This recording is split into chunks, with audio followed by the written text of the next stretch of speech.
அனைவருக்கும் வணக்கம். இப்போ மகர ராசிக்காரங்களுக்கு இந்த காலகட்டம் எப்படி இருக்க போகுது? வரக்கூடிய நாட்களில் குருவுடைய பார்வை உங்களுக்கு இருக்கிறதுனால பணவரவு அதிகமாக இருக்கும். அதே மாதிரி மனக்கசப்புகள் எதுவும் உங்களுடைய மனசில் இருந்துகிட்ருக்கு அப்படின்னா அதுவுமே இப்போ நீங்கள் ஒரு நல்ல உற்சாகம் பிறக்கக்கூடிய ஒரு நேரமாக இருக்குது. தொல்லை உங்களுக்கு யாரெல்லாம் கொடுத்துட்டு இருந்தாங்களோ அவங்கெல்லாம் இனி உங்களை விட்டு அவங்களே விலகிடுவாங்க. ஆனாலுமே நீ கொஞ்சம் கவனமாக தான் இருக்கணும். ஏன்னா சனி வக்ர நிலையில் தான் இருந்துகிட்ருக்காரு. சனி வக்ரமாக இருக்கும் பொழுது 7.5 சனி தான் முடிஞ்சு போச்சு, இனி என்ன பண்ண போகுது அப்படின்லாம் நினைக்காதீங்க. சனி பகவான் வக்ர நிலையில் தான் இருக்கிறாரு. அதனால் வேலை கொஞ்சம் அதிகமாக தான் இருக்கும், கொஞ்சம் கஷ்டமாக இருக்கிற மாதிரி இருக்கும். எல்லாத்தையுமே பார்த்து நீங்கள் கவனமாக செய்ய வேண்டிய ஒரு நேரமாக இருக்குது. ஸோ வேலை அதிகமாக இருக்கே அப்படின்றதுக்காக நீங்கள் கவலைப்படக்கூடாது. ஏன்னா கொஞ்சம் வேலை இருக்கத்தான் செய்யும், கஷ்டப்படாமல் எதுவும் கிடைக்காது இல்லையா? அதனால் கவலைப்படாமல் வேலை செய்யுங்க. அதே மாதிரி அதிகாரத்துக்கோ இல்லைன்னா உங்களுடைய திறமையை நிரூபிக்கணும் அப்படின்ற ஒரு சூழ்நிலை வருது அப்படின்னா அதுக்காக கண்டிப்பாக நீங்கள் போராட வேண்டி இருக்கும். ஒவ்வொருத்தங்களுக்கும் ஒவ்வொரு திறமை இருக்கும். அந்த திறமையை எல்லோரும் அவ்வளோ சீக்கிரம் புரிஞ்சிக்க மாட்டாங்க. ஒரு காம்படிஷன் நடக்குது, 4 பேர் இருக்காங்க. அந்த இடத்துல உங்களுடைய திறமையை நீங்கள் வெளிக்காட்டணும் அப்படின்னா என்ன பண்ணணும்? எல்லாத்த விட பெஸ்ட்டாக கொடுக்கணும். அப்போ தான் உங்களுக்கு நிறைய திறமை இருக்குதுன்னு தெரிஞ்சுப்பாங்க. அதே மாதிரி தான் இப்போ உங்கள்கிட்ட என்ன திறமை இருக்குதோ அதை நீங்கள் நிரூபித்தே ஆகணும் அப்படின்ற ஒரு நிலையில் கண்டிப்பாக போராடணுங்க. அதே மாதிரி எதை செய்கிறதா இருந்தாலும் தயவு செஞ்சு மேம்போக்காக மட்டும் செய்யாதீங்க. ஒரு விஷயத்தை நல்லா புரிஞ்சுக்கிட்டு ஆழமாக சிந்தித்து அதுக்கப்புறமா செயல்படுங்க. அது உங்களுக்கு ரொம்ப நல்லது. அதே மாதிரி புதுசாக நீங்கள் எதுலையாவது முதலீடுகள் செய்யணும் அப்படின்னு நினைக்கிறீங்க அப்படின்னாலுமே அப்படிதாங்க, டக்குன்னு எந்த ஒரு முடிவும் எடுத்துடாதீங்க. ஒரு விஷயத்தை மேலோட்டமாக பார்த்துட்டு ஓகே இது நல்லா இருக்குது, இதில் பணம் போட்டோம்னா நம்ம திரும்ப பணத்தை 2 மடங்கு எடுத்துடலாம் அப்படின்னு நினச்சி யாரும் யோசிக்காதீங்க. சொல்லப்போனால் அதெல்லாம் ஒரு முட்டாள்தனமான ஒரு விஷயம். ஒரு விஷயத்தை மேலோட்டமாக பார்த்து நம்ம புரிஞ்சிக்கிறதோ செயல்படுத்துகிறதோ ரொம்ப தப்பு. அதை அதில் இருக்கக்கூடிய நன்மை என்ன தீமை என்ன, அதில் செய்கிறதுனால நமக்கு என்ன நல்லது கிடைக்கும் அப்படின்றதெல்லாம் நீங்கள் யோசிக்கணும். ஏன்னா இந்த தொழிலில் இன்வெஸ்ட் பண்ணுறீங்க அப்படின்னா இது எந்த அளவுக்கு நல்லா போகும், எப்போ ட்ராப் ஆகும், என்ன மாதிரிலாம் நல்லா பண்ணலாம், இது எல்லாத்தையுமே நீங்கள் யோசிக்கணும். சிந்திக்காமல் முடிவெடுத்துடாதீங்க. பணப்புழக்கம் ஆனால் உங்களுக்கு பிரச்சனை இருக்காது. பணத்துக்கெல்லாம் உங்களுக்கு எந்த பயமும் வேண்டாம். தேவையான நேரத்துக்கு தேவையான அளவுக்கு கண்டிப்பாக பணப்புழக்கம் இருக்கும். அதே மாதிரி இது வரைக்கும் ஏதாவது ஒரு காரியங்கள் கேட்டும் கிடைக்காத விஷயங்கள்லாம் நிறைய இருக்கும் இல்லையா? ஸோ அந்த மாதிரி ஏதாவது நீங்கள் கேட்டு கிடைக்காம இருக்குது அப்படின்னா இப்போ உங்களுக்கு நிச்சயம் கிடைக்கும். உதாரணத்துக்கு ஒரு உதவியை கூட நம்ம ஒருத்தங்கள்ட்ட கேட்குறோம், டக்குன்னு பார்த்தீங்கன்னா என்னால் இப்போலாம் முடியாது அப்படின்னு சொல்லிடுவாங்க. ஆனால் அப்படி உங்கள்கிட்ட முடியாதுன்னு சொன்னவங்க கூட இப்போ உங்களுக்கு வாய்ப்பு கொடுப்பாங்க. ஸோ உங்களுக்கு ஹெல்ப் பண்ணுறதுக்கு அவங்க தயாராக இருப்பாங்க. அதனால் உங்களுக்கு உதவிகள்லாம் கிடைக்கும். இதில் முக்கியமான விஷயம் என்னென்னா, மகர ராசிக்காரங்களுக்கு இந்த டைமில் உடன் பிறந்தவர்களுடைய அனுகிரகம் கிடைக்கும், அவங்களுடைய சப்போர்ட்டு கிடைக்கும், அவங்களுடைய உதவி கிடைக்கும். ஏன்னா இப்போலாம் உடன் பிறந்தவங்களுடைய உதவிகளோ அல்லது அவங்களுடைய ஆதரவோ கிடைக்கிறது தான் ரொம்ப கஷ்டம். யாருமே இப்போ அப்படி இருக்கிறதே கிடையாது. எல்லாம் காலம் மாறி போயிடுச்சு. அவங்கவுங்க அவங்க வேலையை பார்த்துட்டு போயிட்டே இருக்காங்க. ஸோ நம்ம அண்ணன் நம்ம தம்பி அப்படின்னு பார்க்கக்கூடிய நிலையில் இப்போ யாருமே கிடையாது. ஆனால் இப்போ அப்படிலாம் உங்களுக்கு இருக்காதுங்க. உங்கள் கூட பிறந்தவங்க உங்களுக்கு ஹெல்ப் பண்ணுவாங்க. ஸோ குடும்பத்துலேயும் அப்படி தான். என்ன தான் உங்களுக்கு குழப்பங்கள் இருந்தாலுமே கூட அதெல்லாம் நீங்கி இப்போ ஒரு அமைதி கிடைக்க ஆரம்பிச்சிடும். உடல்நிலை அப்படிங்கிறது மட்டும் கொஞ்சம் மாறி மாறி தான் இருக்கும். அப்பப்போ ஏதாவது பிரச்சனைகள் வரும் போகும். ஆனால் பெருசாக எதுவும் இருக்காது, கவலைப்பட வேண்டாம்.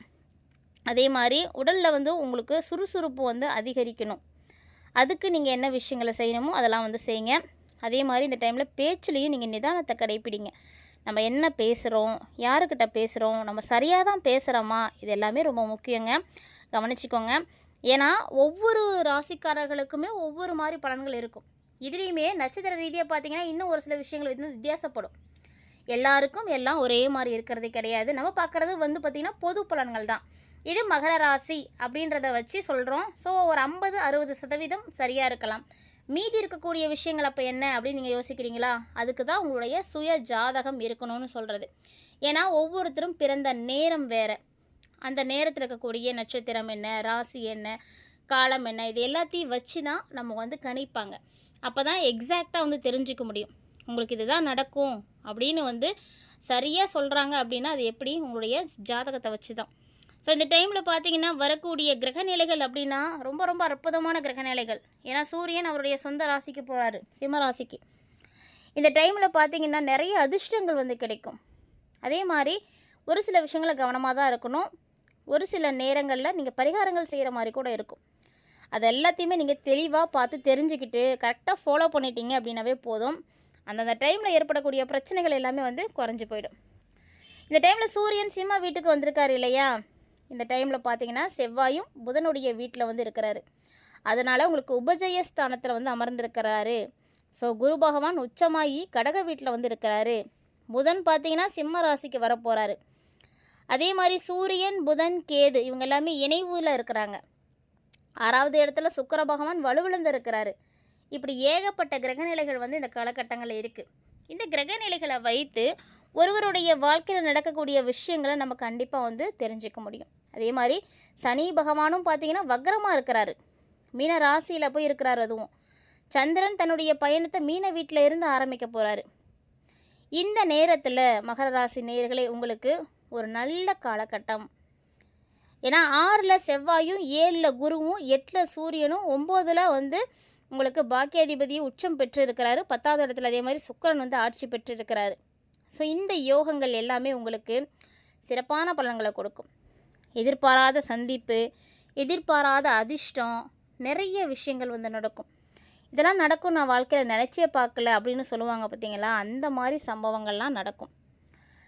முன்னாடியெல்லாம் பார்த்தீங்கன்னா உங்களுக்கு சனி வந்து 7.5 சனியாக இருந்தார். ஸோ அப்போ 7.5 சனி காலத்தில் எவ்வளோ பிரச்சனைகளை பார்த்துருப்பீங்க. பொழைச்சா போதுண்டா சாமி அப்படின்ற மாதிரிலாம் கூட இருந்திருப்பீங்க. அப்படி தான் தப்பி வந்தவங்க தான் மகர ராசிக்காரங்கன்னு சொல்லணும். ஏன்னா எவ்வளோ கஷ்டங்களை வந்து அனுபவித்து வந்திருப்பீங்க. ஏன்னா அந்த டைமில் உங்களுக்கு சப்போர்ட் பண்ணுறதுக்கு வேறு எந்த கிரகங்களும் இல்லை. அதனால் சனி பகவான் நல்லா வச்சு செஞ்சுட்டாரு. ஸோ ஏகப்பட்ட பிரச்சனைகளை எல்லாம் பார்த்துருப்பீங்க. அதிலிருந்து மீண்டு வந்ததே வந்து பெரிய விஷயம் அப்படின்னு தான் சொல்லணும். ஸோ பங்கு சந்தையில் நீங்கள் பணத்தெல்லாம் கூட நிறைய பேர் இழந்திருப்பீங்க.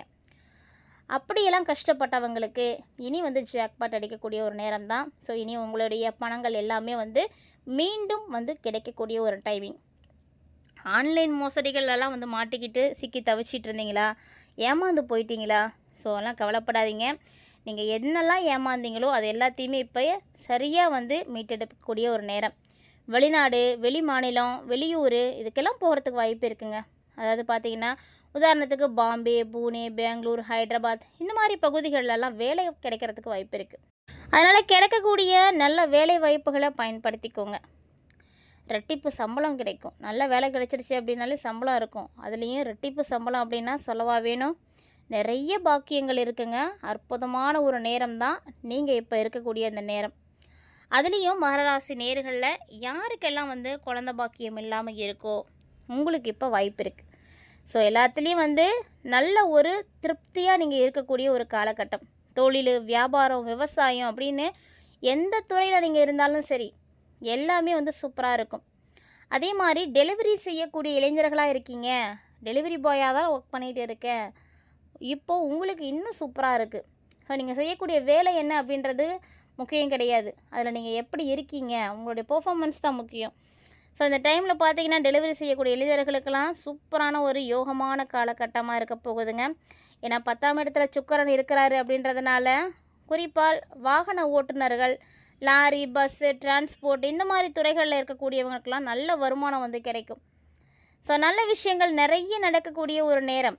அதே போல் 6ஆம் இடத்துல பார்த்திங்கன்னா செவ்வாய் இருக்கிறாரு. செவ்வாய் 6ல் இருக்கிறதுனால பயப்படவே தேவையில்லை. ஏன்னா கடன் உங்களுக்கு வரவே வராது. கடன் வந்து அதிகமாகாது. கடன் வந்து கட்டுப்பாட்டுக்குள்ளே வரும். அதே மாதிரி பழைய கடன் வச்சுருக்கீங்க அப்படின்னா அதை அடைக்கிறதுக்கான யோகம் கிடைக்கும். ஒரு சிலருக்கு பார்த்தீங்கன்னா அதற்கான வழி கிடைக்கும், நம்பிக்கை கிடைக்கும், வருமானம் கிடைக்கும். ஸோ இதை வச்சு நீங்கள் என்ன பண்ணுவீங்க, உங்களுடைய பழைய விஷயங்களை எல்லாத்தையுமே வந்து சரி பண்ணி முடிப்பீங்க.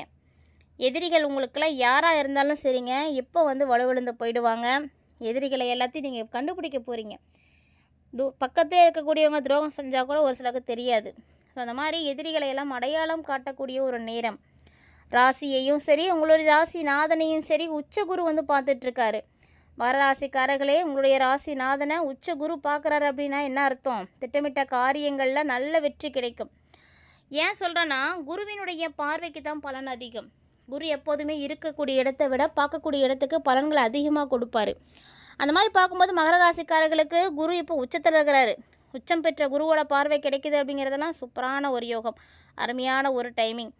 இந்த டைமில் உங்களுக்கு நிறைய நல்ல விஷயங்கள் வந்து நடக்கணும், தீமைகள் எதுவும் ஏற்படக்கூடாது அப்படின்னு நீங்கள் நினைக்கிறீங்கன்னா கண்டிப்பாக இந்த ஒரு எளிமையான ஒரு பரிகாரத்தை மட்டும் நோட் பண்ணிக்கோங்க. இதை நீங்கள் செய்து பாருங்கள், கண்டிப்பாக உங்களுக்கு மாற்றம் கிடைக்கும். பெருசாலாம் ஒன்றும் கிடையாது, நிறைய செலவும் ஆகாது. எல்லாமே உங்களுக்கு தெரிஞ்ச ஒரு பரிகாரம் தான். நிறைய பேர் செய்ய தவறிய ஒரு பரிகாரம் அப்படின்னு கூட செய்யலாம். அது என்ன அப்படின்னு தான் யோசிக்கிறீங்க? குலதெய்வ வழிபாடு தாங்க. மகர ராசி நேயர்களே, குலதெய்வத்தை போய் வழிபாடு செய்யுங்க. மாதம் மாதம் அமாவாசை, பௌர்ணமி ஏதாவது ஒரு நாளில் போய் உங்களுடைய குலதெய்வத்தை வழிபாடு செய்யுங்க. யாரெல்லாம் குலதெய்வத்தை வழிபாடுகள் செய்கிறாங்களோ அவங்களுடைய குலம் பார்த்திங்கன்னா ரொம்ப சிறப்பாக இருக்கும், செழிப்பாக இருக்கும். நம்ம நல்லா இருக்கணும், வளமாக இருக்கணும், வேண்டியது கிடைக்கணும் அப்படின்னா குலதெய்வத்தினுடைய அனுகிரகம் தான் முதல்ல முக்கியம். அப்புறம்தான் உங்களுக்கு மற்ற தெய்வங்கள் எல்லாம். நீங்கள் எங்கெங்கே தேடி தேடி போய் 1000 தெய்வங்களை கும்பிட்டுட்டு வரலாம். ஆனால் அது எல்லாம் கொடுக்காத பலன்களை இவங்க கொடுத்துருவாங்க. ஏன்னா இவங்க உங்களுக்கு முதல்ல அனுமதி கொடுக்கணும். அப்போ தான் எல்லா தெய்வங்களுமே உங்களுக்கு வழிவிடுவாங்க. ஸோ அதை புரிஞ்சுக்கோங்க. யாரெல்லாம் உங்களுடைய குலதெய்வத்தை நீங்கள் அடிக்கடி போய் வழிபாடு செய்கிறீங்க, நோட் பண்ணி பாருங்கள். அவங்களுடைய வாழ்க்கை எப்படி இருக்குங்கிறதையும் நீங்கள் செக் பண்ணுங்கள். உங்களுடைய குலதெய்வம் எதுவாக இருந்தாலும் சரி, மனசார பிரார்த்தனை செய்துட்டு அவங்களுடைய பேரை கமெண்ட் பாக்ஸில் கமெண்ட் பண்ணுங்கள். ஒவ்வொருத்தருக்குமே குலதெய்வத்தினுடைய பேரை சொல்கிறதுக்கான ஒரு அருமையான வாய்ப்பும் நேரமும் கிடைக்கிது அப்படின்னா அது ஒரு பாக்கியமான ஒரு நேரம். பிரபஞ்சம் உங்களுக்கு ஏற்படுத்தி கொடுத்துருக்கக்கூடிய ஒரு சரியான நேரம். அதனால் உங்களுடைய குலதெய்வத்தினுடைய பெயரை மறக்காமல் கமெண்ட்டில் கமெண்ட் பண்ணுங்கள். ஸோ நீங்கள் அந்த நேரத்தில் உங்களுடைய குலதெய்வத்தை நினைக்கிறீங்க, குலதெய்வமும் உங்களை நினைப்பாங்க. ஸோ தன்னுடைய பிள்ளை தன்னை நினைக்கிறாங்க அப்படின்னு நினச்சி அவங்களும் உங்களுக்கு அருள் கொடுப்பாங்க. அதனால் மறக்காமல் இந்த ஒரு விஷயத்தை ட்ரை பண்ணுங்கள். நிறைய மகான்களுடைய வழிபாடுகளும் நீங்கள் இந்த டைமில் செய்யலாம். அதே மாதிரி நிறைய பெரிய கோயில்கள்லாம் போனீங்கன்னா மகான்களுடைய சமாதிகள்லாம் இருக்கும். நீங்கள் அங்கெல்லாம் போய் வழிபாடுகள் செய்கிறது ரொம்ப நல்லது. ஸோ எங்கே போனாலும் கிடைக்காத நிம்மதி குலதெய்வ ஆலயத்துக்கு போகும்போது உங்களுக்கு நிச்சயம் கிடைக்கும். அதுதான் உண்மை. சகல விதமான நன்மைகளும் அடையணும் அப்படின்னு நினைக்கக்கூடியவங்களாக இருக்கீங்க அப்படின்னா இந்த ஒரு எளிமையான பரிகாரத்தை மறக்காமல் செய்து பாருங்கள். இது மாதிரி மகர ராசி நேயர்களுடைய வாழ்க்கையில் நடக்கக்கூடிய அதிர்ஷ்டங்களையும் பலன்களையும் தெளிவாக பார்த்துருப்பீங்கன்னு நினைக்கிறேன். இன்னும் நிறைய விஷயங்களை நீங்கள் தெரிஞ்சுக்கணும்னு நினைக்கிறீங்களா? மறக்காமல் நம்ம சேனலை சப்ஸ்கிரைப் பண்ணிட்டு ஃபாலோ பண்ணுங்கள். இதே போல் ஒவ்வொரு ராசிக்காரர்களுக்குமே அடுத்தடுத்து நடக்கக்கூடிய விஷயங்களை நம்ம தொடர்ந்து பதிவேற்றம் செய்துட்டு இருக்கோம். ஸோ இந்த மாதிரி பயனளிக்கக்கூடிய தகவல்களை கண்டிப்பாக ஸ்கிப் பண்ணாமல் பாருங்கள். நீங்கள் பார்க்குறதோட மட்டும் விட்டுறாமல் உங்களுக்கு தெரிஞ்சவங்களோடலாம் ஷேர் பண்ணிக்கோங்க. கண்டிப்பாக அவர்களுக்கும் ரொம்ப உதவியாக இருக்கும். இது மாதிரி நிறைய தகவல்களை எல்லாம் நீங்கள் தொடர்ந்து பார்க்குறதுக்கு மறக்காமல் நம்ம சேனலோடு இணைந்திருங்க. மீண்டும் மற்றொரு சுவாரஸ்யமான தகவல்களோட மற்றொரு தலைப்பில் சந்திக்கலாம்.